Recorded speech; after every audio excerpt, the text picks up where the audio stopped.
할렐루야. 오늘 이렇게 주일 예배에 예배드리는 여러분들에게 주님의 은혜와 사랑과 축복이 함께 하시기를 축원합니다.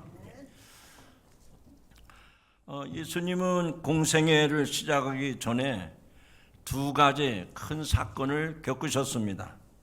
그 하나는 요단강에서 세례 요한에게 세례를 받으셨던 것이고, 또 하나는 마귀에게 이끌려 광야에서 시험을 받으신 내용입니다.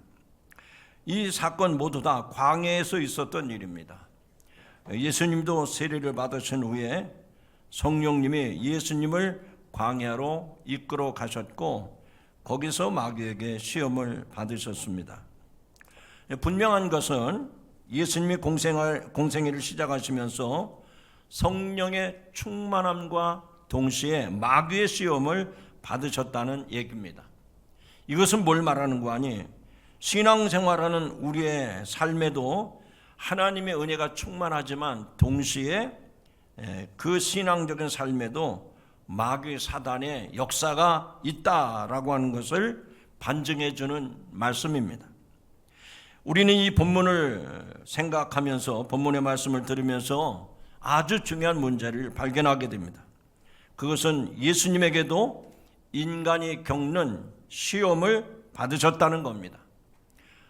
우리들은 생각하기를 시험이라고 하는 것은 죄 많은 우리 죄인들에게나 사람들에게나 있는 것이지 예수님에게는 시험이 없겠다 생각했는데, 예수님은 공생의 사역 첫 번째 과정으로 마귀에게 시험을 받으셨다는 얘기입니다. 그러나 더 중요한 것은 과연 예수님이 그 시험을 받으셨을 때 어떻게 시험을 물리치시고 이기셨는가 하는 얘기입니다. 즉, 시험거리가 있었을 때 그 문제를 어떻게 해결하셨는가 하는 얘기입니다. 그걸 알면 저와 여러분도 신앙생활에 시험이 없을 수는 없지만 우리도 시험을 당할 때 예수님처럼 이길 수가 있구나, 이것이 여러분에게 오늘 큰 도전이 되기를 축복합니다. 그러면 이 본문, 우리가 읽은 이 본문 속에서 예수님은 마귀에게 시험을 받으셨다고 그랬는데, 구체적으로 어떤 시험을 받으셨는가, 예수님이 이 본문 가운데 나오는 문제가 어떤 것이었는가 하는 것을 다시 한번 정리해 보려고 합니다.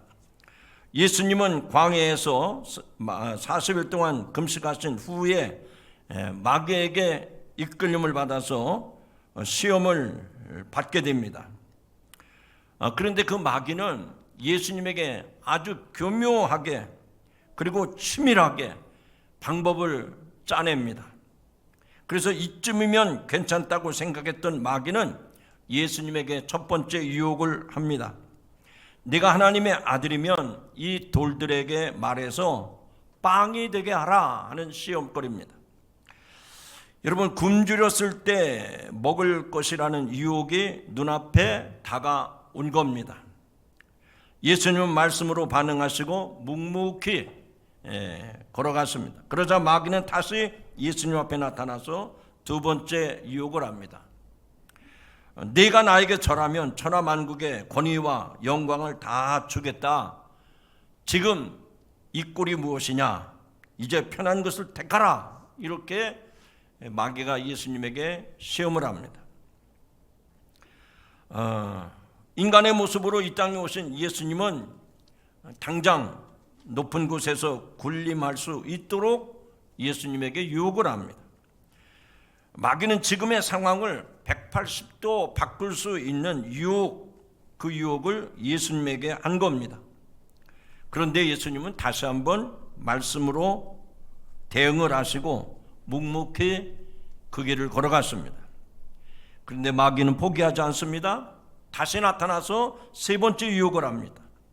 지칠 대로 지치신 예수님을 예루살렘 성전 꼭대기에 세운 상태로 예수님에게 시험을 합니다.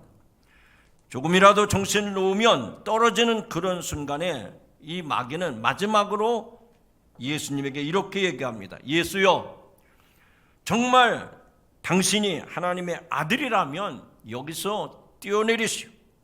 분명히 천사들이 당신을 받들어 다치지 않게 지켜줄 것입니다. 이것은 하나님의 아들로 오신 예수님께 할 수 있는 정말 교활하고 세밀한 유혹이었습니다. 어려운 십자가로 증명하지 말고 놀라운 이적을 행해서 당신이 하나님의 아들임을 보여주라는 겁니다. 하지만 예수님은 가타부타 말씀하지 아니하시고 간단하게 주 너의 하나님을 시험하지 말라 말씀을 하시면서 마귀를 물리치셨습니다. 자, 이 세 가지 시험이 오늘 본문 성경에 나타난 그리고 예수님에게 나타난 문제였습니다. 잘 주목해 보시기 바랍니다. 예수님의 공생의 사역의 첫 번째, 아직 주목하지 않는 분이 계세요. 저는 여기에 있지만 여러분의 한 시선이 다 들어옵니다. 자, 예수님에게 첫 번째 문제가 뭐였다고요? 첫 번째는 세례를 받으신 거지만 그와 동시에 또 한 가지는 마귀에게 시험을 받으셨다는 거예요. 예수님에게도 문제가 있었다, 그 얘기하는 겁니다. 그러면 그 예수님에게 있었던 시험은, 그런 문제들은 예수님만 겪는 시험인가 한 얘기입니다. 어떻습니까, 여러분? 우리도 예수님을 믿고 하나님을 믿는 성도들이지만 교회를 오랫동안 다니고 기도도 많이 하지만 기도 많이 한다고 시험이 없습니까? 교회를 오래 다녔다고 시험이 없습니까?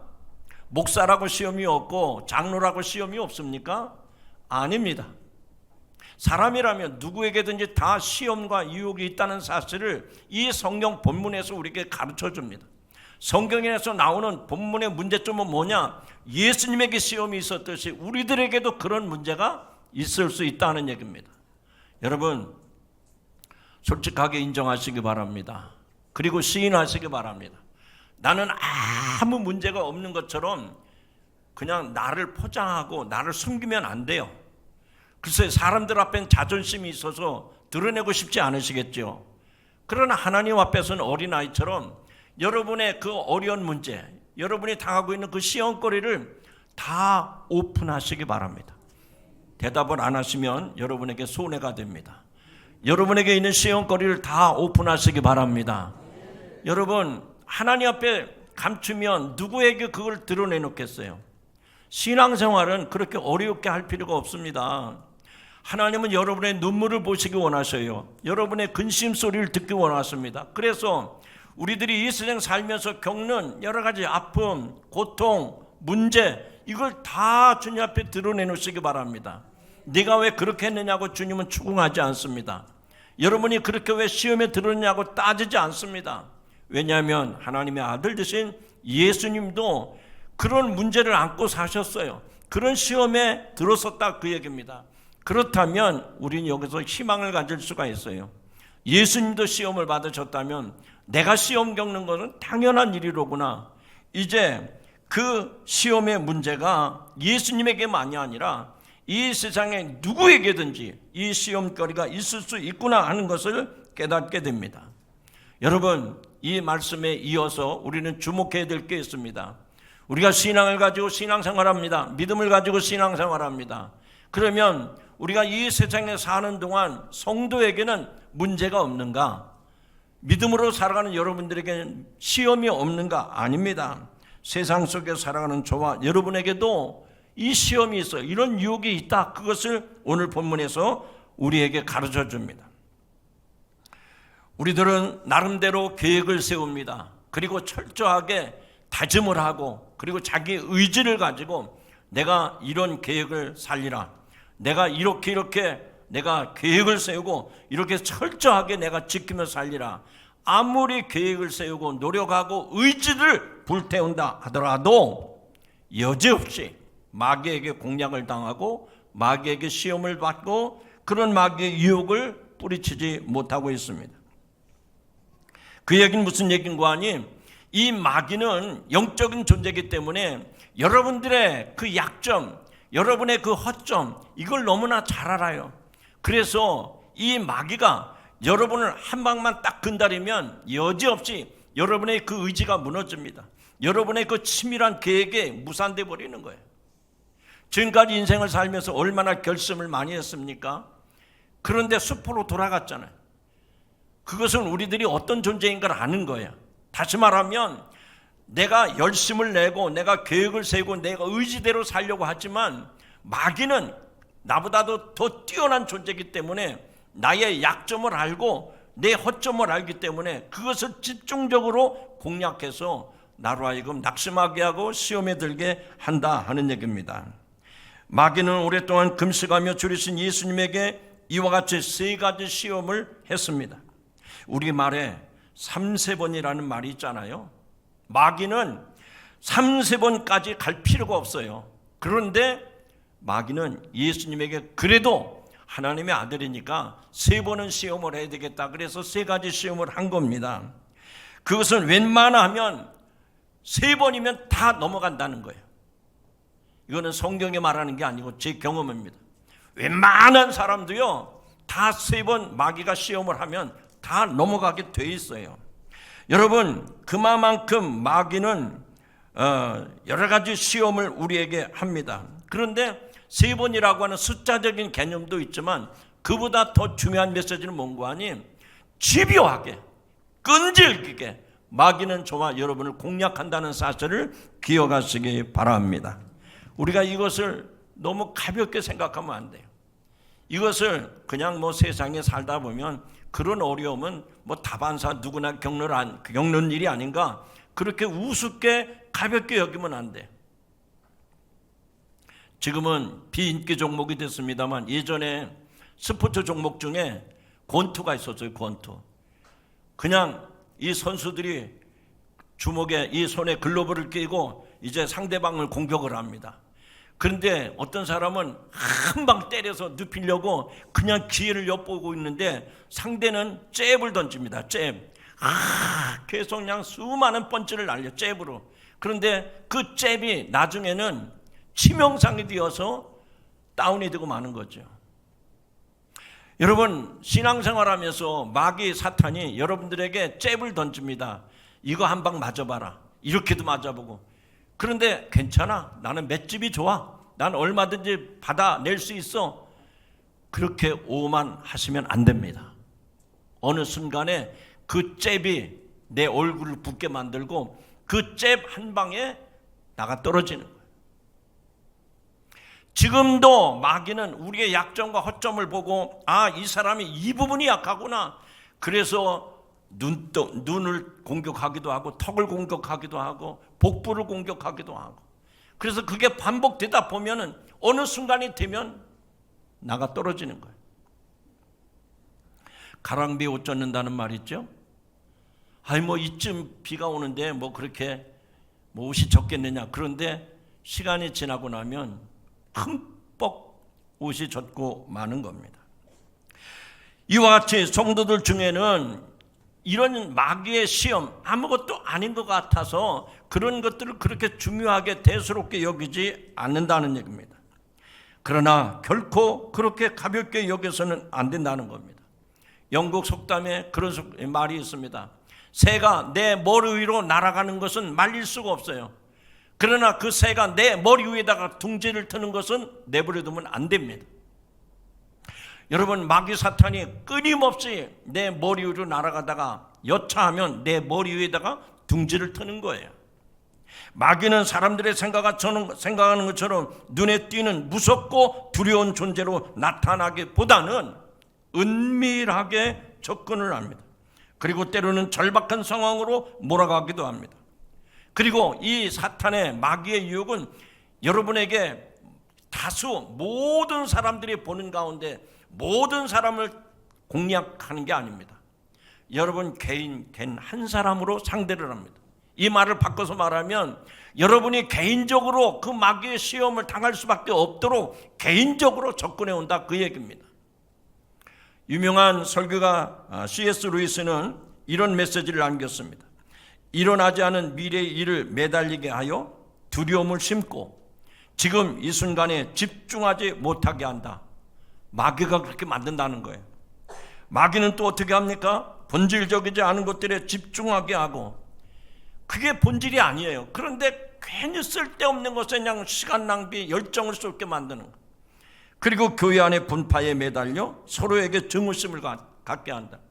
우리가 하나님의 거룩한 백성들이 형제 자매라고 하는데 이상하게 감정 하나 때문에 그 사람을 원수시하는 경우들이 허다합니다. 따분한 일로 시간을 낭비하게 하고 정작 해야 할 일이나 좋아하는 일은 하나도 못한 채 인생의 대부분을 보내고 지옥에 떨어지게 만든다. 마귀는 이보다도 훨씬 더 교묘하게 우리를 하나님에게서 멀어지게 하려고 우리를 노리고 있습니다.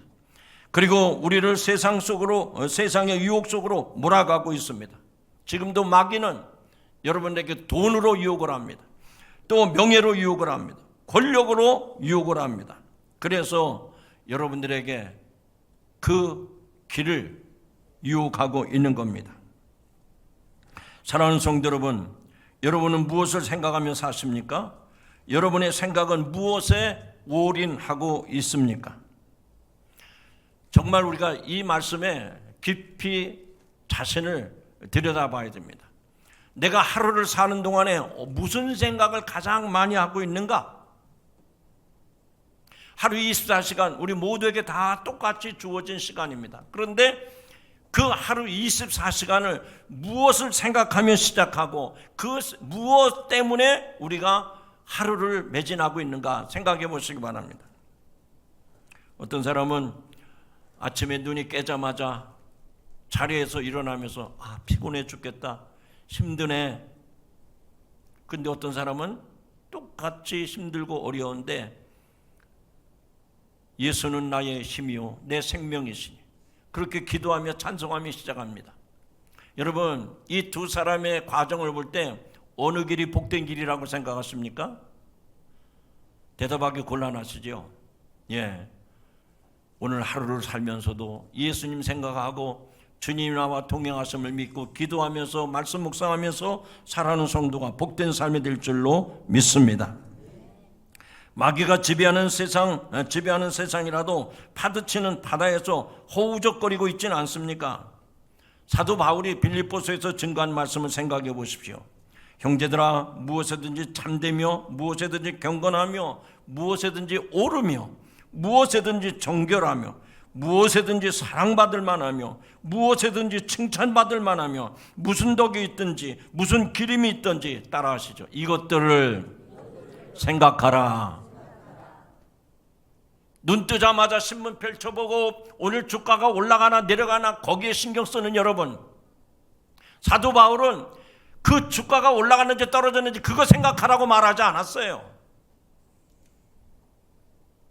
내가 오늘 어떻게 하면 돈을 많이 벌까? 거기에 골몰하라고 말씀하지 않았어요. 사도 바울은 우리들에게 참되며 경건하며 옳으며 정결하며 사랑받을 만하며 칭찬받을 만하며 무슨 기림이 있든지 무슨 덕이 있든지 항상 이것들을 생각하라고 그랬어요. 그러니까 우리가 신앙생활하면서 어디에 내가 지금 포커스를 맞추고 있는가, 어디에 내가 집중하고 있는가를 생각해 보셔야 돼요. 그러면 오늘 이 말씀을 통해서 성경 속에 그 예수님이 시험을 받으셨는데 어떻게 그 시험을 이기셨는지 내용을 하나하나 살펴보도록 하겠습니다. 그 어렵고 힘든 상황 가운데서도 예수님은 말씀 속에 거하셨습니다. 여러분 한번 상상해 보세요.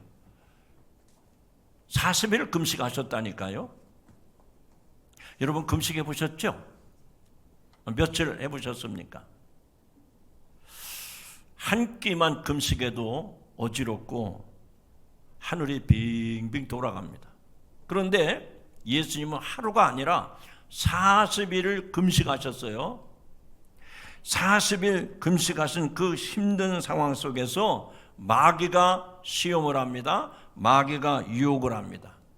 정신이 몽롱하고 온몸에 힘이 빠지고 정신을 차릴 수 없는데 그때 교묘하게 마귀가 예수님을 시험을 했다 그 얘기입니다. 첫 번째 유혹을 합니다. 여기 있는 이 돌들이 떡이 되게 하라. 당신이 지금 줄여서 배가 고픈데 그 허기를 면하려면 당신이 얼마든지 이 떡을 가지고, 이 돌을 가지고 떡을 만들 수 있지 않느냐. 그때 예수님이 이렇게 대답을 했다고 생각합니다. 글쎄, 내가 그런 시험은 물리쳐야 되는데 정말 너무 배가 고프다. 네가 먹을 것을 있으면 다오. 아니면 그래, 좀 기다려라. 내가 이 돌들로 떡을 만들리라. 그랬을까요? 성경을 아무리 읽어봐도 예수님은 그렇게 말씀하지 않으셨어요. 예수님은 그럴듯한 마귀의 시험, 이 유혹에 이렇게 말씀합니다. 따라합시다. 사람이 떡으로만 살 것이 아니요 하나님 입에서 나오는 말씀으로 살리라. 정말 육신적으로 허기지고 정신이 몽롱한 상태에서 마귀가 그렇게 유혹을 할 때 얼마든지 예수님이 수용할 수가 있지만 그거를 다 거절하셨습니다. 말씀으로 충만하셨기 때문에 육체의 소욕을 이길 수가 있었던 것입니다. 오늘 우리가 이 세상 살면서 육체의 이 소욕을 물리칠 수가 없어요. 때가 되면 배가 고파서 그 먹거리를, 음식을 먹어야 기운을 차리지 않습니까? 그런데 예수님은 그것보다도 더 중요한 것은 하나님의 말씀이 중요하다고 여기신 거예요. 두 번째는 이 마귀가 안목의 정욕을 가지고 예수님 유혹했을 때 예수님 뭐라고 그랬습니까? 네 하나님 여호와를 경외하고 그를 섬기라 라고 말씀을 합니다.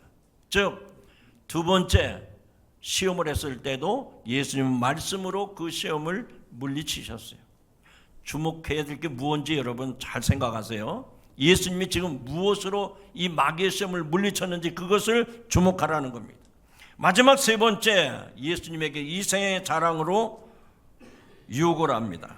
그때도 예수님은 뭐라고 그랬습니까?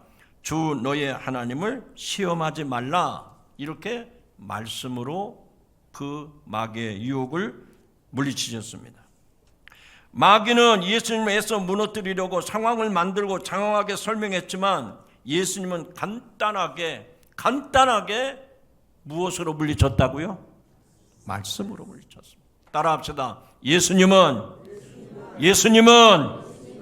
말씀으로 물리치셨습니다. 그 마귀에게 타협하지 않았습니다. 좀 기다려보라고 그렇게 얘기하지 않았습니다. 즉시 그 자리에서 말씀으로 물리치셨습니다.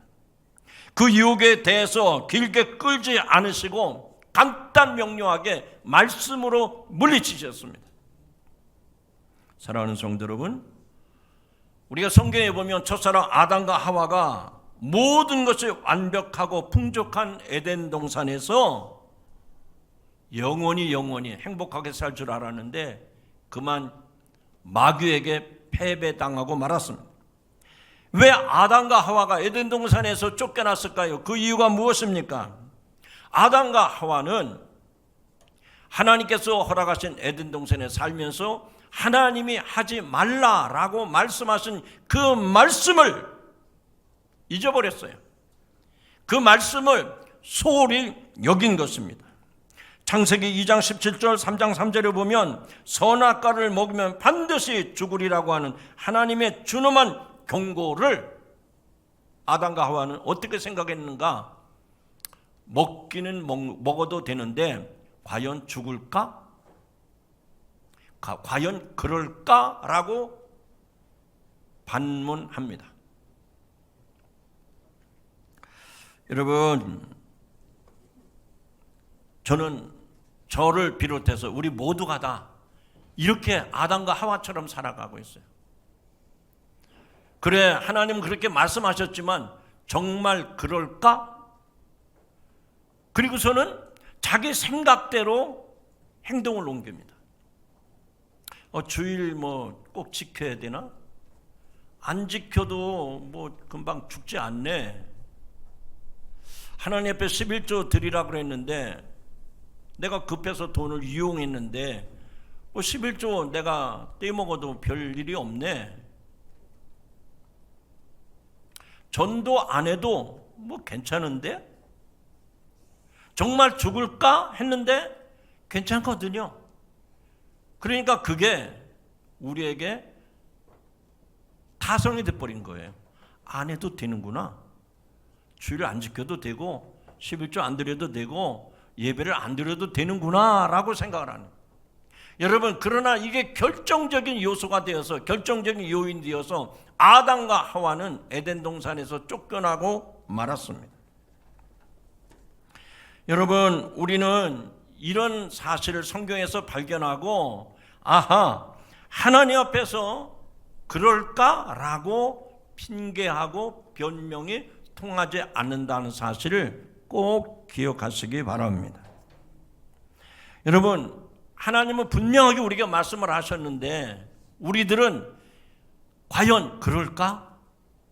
그러면서 그것을 변형시켜, 그것을 자기 입장에서 재해석을 해. 하나님 앞에 갔을 때 저와 여러분이 반드시 심판을 받을 텐데, 하나님, 제가 그거 몰랐어요, 그럴 줄 몰랐어요, 이렇게 핑계하고 변명한다고 다 통과되는 게 아닙니다. 따라합시다. 몰랐다고 용서가 되는 것은 아닙니다. 몰랐다고 용서가 되는 게 아니에요. 그렇다면 하나님이 말씀하신 그것을 잘 우리가 지킬 수 있는 것이 무엇일까? 우리의 생각이 참 중요한데, 그 하나님의 말씀을 내 생각대로 바꾸고 변형시키고, 그것보다는 그 생각이 변하지 않도록 하는 게 뭘까? 말씀을 그대로 지키는 겁니다. 말씀을 그대로 지키는 거예요. 잠언 4장 23절에 말씀합니다. 모든 지킬 만한 것 중에 더욱 내 마음을 지키라. 생명의 근원이 이에서 남이니라.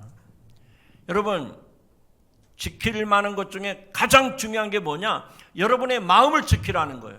하나님이 주신 그 말씀을 내 마음에서부터 바꾸지 말고, 변형시키지 말고, 그 말씀을 받았으면 그 말씀 그대로 지키라는 겁니다. 오늘 이것이 우리의 신앙의 결정적인 요소가 되는 줄로 믿으시기 바랍니다. 그러면 우리도 이 성경에 나타난 놀라운 은혜를 생각하면서, 우리도 이 세상에서 승리할 수 있는 비결이 뭘까? 우리에게도 승리할 수 있도록 하나님은 우리에게 말씀을 주셨습니다. 우리에게 있어서 가장 필요한 것은 하나님 말씀에 대한 확신, 하나님의 말씀에 대한 진정성, 하나님 말씀에 대한 내 반응, 이게 굉장히 중요하다는 거예요.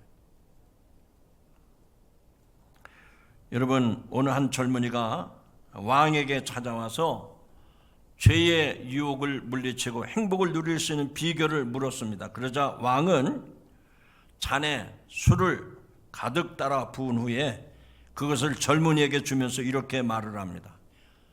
자네가 그 비결을 알고 싶다면 이 잔을 들고 시내로 나가 거리를 한 바퀴 돌아오시오. 만일 한 방울이라도 흘리면 네 뒤에 따라간 군사가 네 목을 쳐버릴 것이오. 그래서 이 젊은이는 조심스럽게 술잔을 든 채로 거리로 나섰습니다. 그리고 다행히 한 방울도 흘리지 아니하고 돌아왔습니다. 왕은 돌아온 젊은이에게 이렇게 묻습니다. 한 방울도 흘리지 않고 돌아왔으니 참 잘했어. 그런데 당신이 거리를 돌 때에 뭘 보거나 들은 게 없어? 라고 물으니까 이 젊은이가 말을 합니다. 폐하, 한 방울도 흘리지 않으려고 본 것도 들은 것도 없습니다. 그러니 왕이, 아니, 그 거리에 널려있는 거지들 보지 못했어? 술집과 노름꾼들이 그렇게 많았는데 그걸 보지 못했단 말이요? 예, 그렇습니다, 폐하. 왕이 젊은이에게 이렇게 말해줍니다. 옳소. 이제 당신은 그 비결을 알았으니 당신은 술잔에만 신경을 곤두세웠듯이 이제부터는 하나님께만 집중하시오. 하나님께만 마음을 바치시오. 그러면 세상에 어떤 시험도 어떤 유혹도 넘어뜨리지 못할 것입니다. 여러분, 이 말이 저와 여러분에게 무엇을 중요하게 여기라는 것입니까? 술잔, 어떤 사람은 그 술이 샴페인일 텐데, 와인일 텐데 그게 무슨 와인이었을까? 어떤 사람은 술잔을 보고서는 그게 어떤 술잔이었을까? 여러분, 다 같은 얘기입니다. 우리에게 중요한 건 뭐예요? 하나님의 말씀입니다. 하나님의 말씀을 가볍게 여기면 마귀가 주는 유혹을 이 세상 사는 동안에 당할 수밖에 없어요. 그러나 하나님의 말씀을 꼭 붙잡고 나간다면, 그리고 하나님이 주신 이 말씀을 확실히 믿는다면 마귀가 주는 어떤 시험도 어떤 유혹도 이기게 될 줄로 믿습니다. 시편 119편에 말씀합니다. 주의 법을 사랑하는 자에게는 큰 평안이 있으니 그들에게는 장애물이 없으리로다. 여러분, 주의 법이 무엇입니까? 하나님의 말씀입니다. 하나님의 말씀을 사랑하는 자에게는 큰 평안이 있다. 바꿔 말하면 시험과 유혹을 이겨낼 수 있다는 얘기입니다. 이제 말씀을 맺습니다.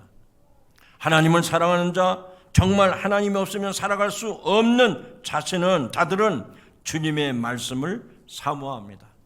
말씀이 육신이 되어 우리 가운데 오신 예수 그리스도가 길이요 진리요 생명 되심을 믿고 나아가는 사람들입니다.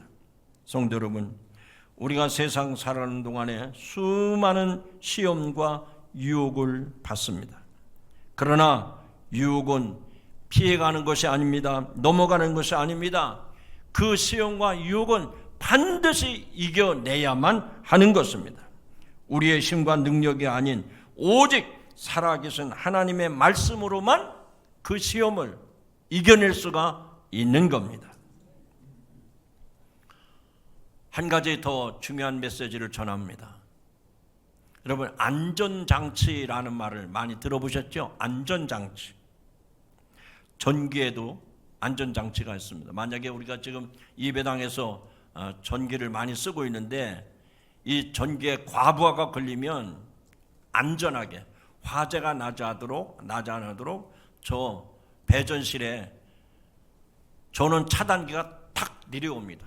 그러면 이 건물에 아무 이상이 없어요. 전기를 들어오는 입구에서 차단시켜 주는 겁니다. 그게 안전장치. 전기만 안전장치가 있는 게 아닙니다. 우리가 예배 드릴 때 사용하는 이 승강기 엘리베이터 있죠? 엘리베이터는 7가지 안전장치가 있습니다. 충격을 받았을 때 엘리베이터가 떨어지지 않도록, 과부하가 걸렸을 때 엘리베이터가 멈추지 않도록 7가지 장치가 있습니다. 또 이렇게 말하니까 그래? 한번 내가 쳐볼까? 그리고 엘리베이터 발로 차면 안 됩니다. 어쨌든 안전장치가 돼 있다는 거예요. 요즘 다 개인들마다 차를 운행하잖아요. 차에도 예전에는 그런 게 없었는데 도어럭이라 해가지고 차를 막 운전하고 가는데 뒤에 앉은 어린아이가 문을 확 열으면 열렸어요, 예전에는. 그런데 요즘에는 도어럭이 있어가지고 차가 움직이기 시작하면 문이 자동으로 잠기게 돼 있어요. 안전장치가 있다, 이 얘기입니다. 여러분, 그 안전장치가 있기 때문에 우리는 생명을 보존할 수 있고 안전하게 삶을 유지할 수가 있는 것이죠. 영적인 의미로 해석해 보시기 바랍니다. 여러분의 영혼의 안전장치는 뭡니까? 어떤 사람은 돈이라고 얘기합니다. 어떤 사람은 권력이라고 얘기합니다. 어떤 사람은 명예라고 얘기합니다. 어떤 사람은 지위라고 얘기합니다. 그렇습니다. 지금도 그 명예와 지위와 그런 세상의 것들을 쫓는 사람들이 어제까지는 좋았는데 오늘 눈물 짓는 사람들이 있습니다. 땅이 꺼지라고 탄식하는 사람들을 우리는 수없이 보고 있지 않습니까? 여러분의 영혼의 안전장치는 무엇입니까? 마귀가 집요하게, 사탄이 집요하게 여러분을 시험하고 유혹하고 하는데, 넘어지게 만드는데, 그 시험에서 여러분을 반듯하게 안전하게 지킬 수 있는 게 무엇이라고 생각합니까? 하나님의 말씀입니다. 오늘 말씀의 제목인데 한번 따라합시다. 말씀으로 내 생각을 지키는 것이 승리의 비결입니다. 여러분, 신앙생활 하면서도 그냥 허망한 생각을 하시면 안 돼요. 교회 오래 다니면 뭐가 좀 되겠지, 그렇게 생각하시면 안 된다니까요. 아니, 여러분이 성경을 다 들고 다니잖아요. 이 성경을 교회 다니는 사람들에게는 무슨 지찬물 그냥 가지고 다니는 그런 책으로만 있으면 안 됩니다. 이 말씀을 읽고 듣고 지키는 것이 내게 복이라고 지난주에 말씀드렸잖아요.